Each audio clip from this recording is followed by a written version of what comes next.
অজ্ঞানতিমিরান্ধস্য জ্ঞানাঞ্জনশলাকয়া চক্ষুরুন্মীলিतं येन তস্मै শ্রীগুরবে নমঃ। ওম অজ্ঞানতিমিরান্ধস্য জ্ঞানাঞ্জনশলাকয়া চক্ষুরুন্মীলিतं येन তস্मै শ্রীগুরবে নমঃ। ওম অজ্ঞানতিমিরান্ধস্য জ্ঞানাঞ্জনশলাকয়া চক্ষুরুন্মীলিतं येन তস্मै শ্রীগুরবে নমঃ। বাঞ্ছাকল্পতরুভ্যশ্চ কৃপা সিন্ধুভ্য এব চ পতিতানাং পাবনেভ্যো বৈষ্ণবেভ্যো নমো নমঃ। বাঞ্ছাকল্পতরুভ্যশ্চ কৃপা সিন্ধুভ্য এব চ পতিতানাং পাবনেভ্যো বৈষ্ণবেভ্যো নমো নমঃ। বাঞ্ছাকল্পতরুভ্যশ্চ কৃপা সিন্ধুভ্য এব চ পতিতানাং পাবনেভ্যো বৈষ্ণবেভ্যো নমো নমঃ। হরে কৃষ্ণ, হরি বল। আমি শ্রী দামোদর দাসাধিকারী। আমি আমার গুরু শ্রীমদ্ ভক্তিচন্দন অরণ্য গোস্বামী গুরু মহারাজের চরণ যুগলে প্রণাম নিবেদন করে এবং সমস্ত বৈষ্ণব বৃন্দগণের চরণ যুগলে প্রণাম নিবেদন করে এবং ভগবান শ্রীকৃষ্ণকে এবং ভগবানের শক্তি রাধারানী এবং লক্ষ্মী দেবীকে এবং তুলসী মাতাকে প্রণাম নিবেদন করে আজ এই হরিকথার আলোচনা শুরু করছি। তো আজকে আমার হরিকথা আলোচ্য বিষয় হলো যে মহাভারতের যুদ্ধের সময় ভগবান শ্রীকৃষ্ণ সূর্যকে একবার ঢেকে দিয়েছিলেন নিজের সুদর্শন চক্র দিয়ে। সুদর্শন চক্র খুবই শক্তিশালী অস্ত্র, আমরা সবাই জানি। ভগবান সুদর্শন চক্র যখন ব্যবহার করেন তখন সুদর্শন চক্র সবসময় পজিটিভ ফলই দেয়, কারণ সুদর্শন চক্র থেকে শক্তিশালী জগতে কোনো কিছুই নাই, কোনো অস্ত্রই হয় না। তাহলে এই সুদর্শন চক্রের ক্ষেত্রে বলতে গেলে যেমন দেখা গেল কদিন আগে যে ভারত পাকিস্তান যুদ্ধ হলো, সুদর্শন মিসাইল সেনাবাহিনীরা ব্যবহার করলো। সুদর্শন মিসাইলের মাধ্যমে পাকিস্তানের সব ড্রোন ভারত ধুলে মিশিয়ে দিল। সেই সুদর্শন চক্র প্রাচীনকালে ভগবান ব্যবহার করতেন, সেই সুদর্শন চক্রই এখন সুদর্শন মিসাইল রূপে আমাদের সেনাবাহিনীর কাছেও রয়েছে। তাই অত কথা না বাড়ি আমি এখন মহাভারতে চলে যাচ্ছি। তা মহাভারতের যুদ্ধের সময় ভগবান শ্রীকৃষ্ণ নিজের সুদর্শন চক্র দিয়ে সূর্যকে ঢেকে দিয়েছিলেন। আমরা সবাই জানি কেন ঢেকে দিয়েছিলেন। এই ব্যাপার শুরু করতে গেলে অভিমন্যুর কথা বলতে হবে। মহাভারতের যুদ্ধের সময় অভিমন্যুকে কৌরবরা নিরস্ত্র অবস্থায় বধ করেছিলেন, চক্রবের ভেতরে ঢুকিয়ে নিরস্ত্র অবস্থায় বধ করেছিলেন, আমরা সবাই জানি। তখন অভিমন্যুর পিতা ভগবানের প্রিয় সখা অর্জুন অত্যন্ত ক্রোধান্বিত হয়েছিলেন, খুব রেগে গেছিলেন। রেগে যাওয়া স্বাভাবিক। তার 16 বছরের পুত্রকে হত্যা করলো কৌরবরা নিরস্ত্র অবস্থায় চক্রব্যূহের ভেতরে ঢুকিয়ে। আর সেই চক্রব্যূহের ভিতরে ঢোকাতে সাহায্য করেছিল জয়দ্রথ নামে এক কৌরবদের যোদ্ধা, নাম হলো জয়দ্রথ। জয়দ্রথ তিনি রাজা ছিলেন, তিনি সাহায্য করেছিলেন অভিমন্যুকে চক্রব্যূহের ভেতরে ঢোকাতে। তাই অর্জুন প্রতিজ্ঞা করেছিলেন সবার সামনে যে আচ্ছা, আজকে অভিমন্যুকে তুমি বধ করলে জয়দ্রথ, তোমার জন্য অভিমন্যু মারা গেল, তুমি যেহেতু চক্রব্যূহের ভেতরে অভিমন্যুকে ঢুকিয়েছ, তাই তোমাকে আমি কালকে আর বাঁচতে দেবো না, কালকেই আমি তোমাকে বধ করব। এই বলে সবার সামনে অর্জুন প্রতিজ্ঞা করলেন আর বললেন, যদি তোমাকে আমি কালকে বধ না করতে পারি তাহলে আমি নিজে অগ্নিতে আমার নিজের প্রাণ বিসর্জন দেব। এই বলে অর্জুন চলে গেল। কুরুক্ষেত্রের যুদ্ধ কীভাবে হতো? সূর্যোদয়ের পরে শুরু হতো এবং সূর্যাস্ত পর্যন্ত হতো। সূর্যাস্তের পরে আর কেউ যুদ্ধ করবে না। সূর্য উঠে গেলে অর্থাৎ সূর্যোদয় হওয়ার পর কুরুক্ষেত্রের যুদ্ধ শুরু হতো। 18 দিন ব্যাপী কুরুক্ষেত্রের যুদ্ধ হয়েছিল। সূর্যোদয়ের পর থেকে হতো এবং সূর্যাস্ত যখন হয়ে যেত তারপরে আর হতো না। এইভাবে অর্জুন প্রতিজ্ঞা করলেন সবার সামনে জয়দ্রথকে হত্যা করবেন। যেদিনকে অভিমন্যুকে বধ করেছেন কৌরবরা, তার পরের দিনই বলেছিলেন কালকেই আমি জয়দ্রথকে বধ করব। আমার প্রতিজ্ঞা, যদি না করতে পারি তাহলে অগ্নিতে প্রাণ বিসর্জন দেবো। ভগবান শ্রীকৃষ্ণ সবাই ছিলেন, কৌরবরা ছিলেন। তখন কৌরবরা কৌরবরা পরিকল্পনা করলেন যে অর্জুনকে যদি আমরা কালকে জয়দ্রথকে বধ করতে না দিতে অর্জুন যদি কালকে জয়দ্রথকে না বধ করতে পারে, বধ করতে পারে তাহলে কী হবে? অর্জুন তাহলে প্রাণ বিসর্জন দেবে অগ্নিতে। আর পাণ্ডবদের মধ্যে অর্জুন মহাবীর, অর্জুন আছে বলেই পাণ্ডবরা যুদ্ধে ছিল তখনও পর্যন্ত। শ্রীকৃষ্ণ তো অস্ত্র ধরেনি প্রথম থেকে।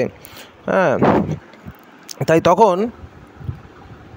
তখন কৌরবরা তখন ভীষ্ম আর দ্রোণাচার্য ভীষ্ম কর্ণকে জয়দ্রথকে দেখাশোনার দায়িত্ব দিল। তখন বলল যে, তখন কর্ণ, ভীষ্ম, ওরা মহাবীর কৌরবদের, তখন তারা বলল, না তোমরা চিন্তা করো না, জয়দ্রথকে আমরা কালকে সারাদিন রক্ষা করব। জয়দ্রথ আমাদের পেছন পেছন লুকিয়ে লুকিয়ে যাবে, অর্জুন তাকে দেখতেই পাবে না।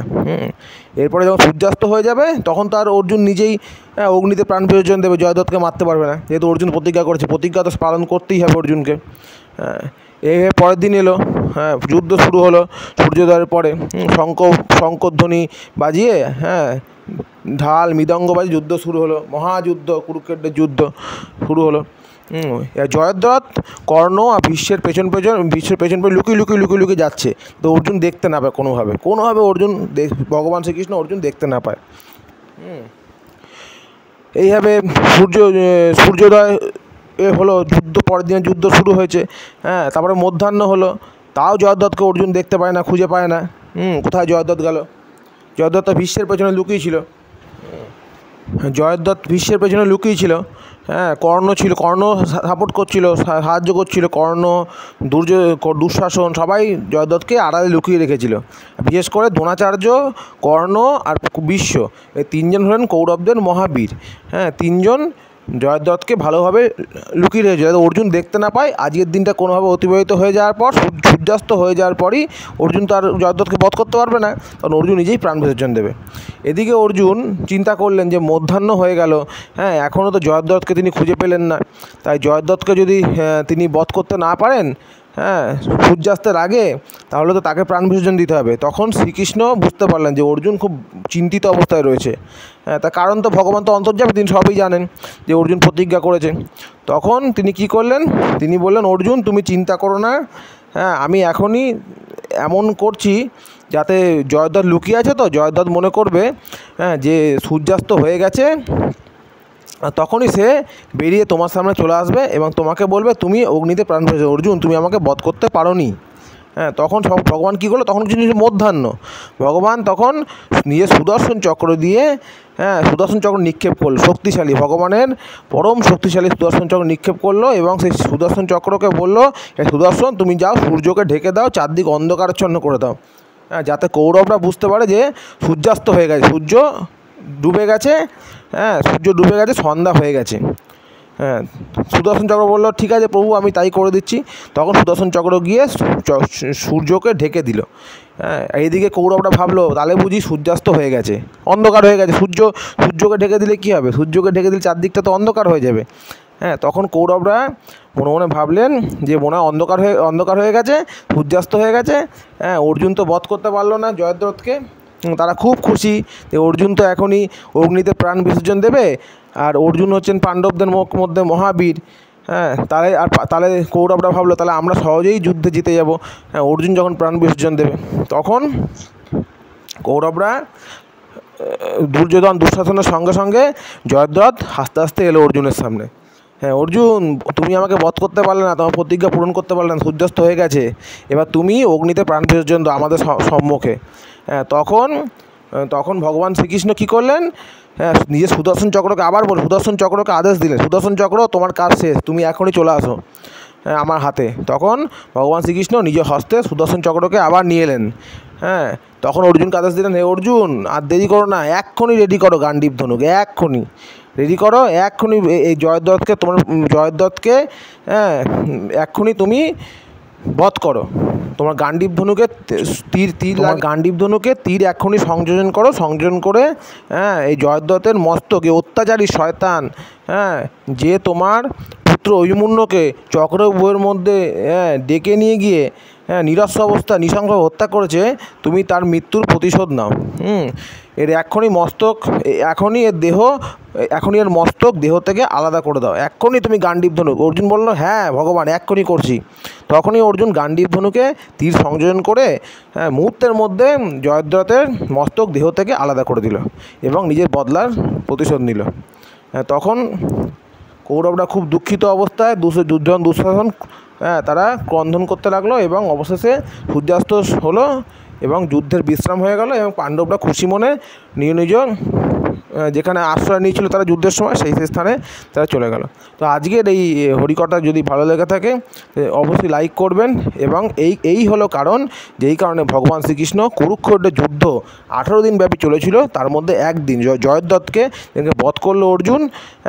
সেদিনকার মধ্যাহ্নের পরে ভগবান সুদর্শন চক্র দিয়ে সূর্যকে, মহা বলশালী সূর্যকে, সূর্যদেবকে ঢেকে দিয়েছিলেন। এই হলো কারণ। তো আজকের ভিডিও এখানেই শেষ হলো। ওং ভগবতে বাসুদেবায় নমঃ, ওং ভগবতে বাসুদেবায় নমঃ। জয় শ্রীকৃষ্ণ।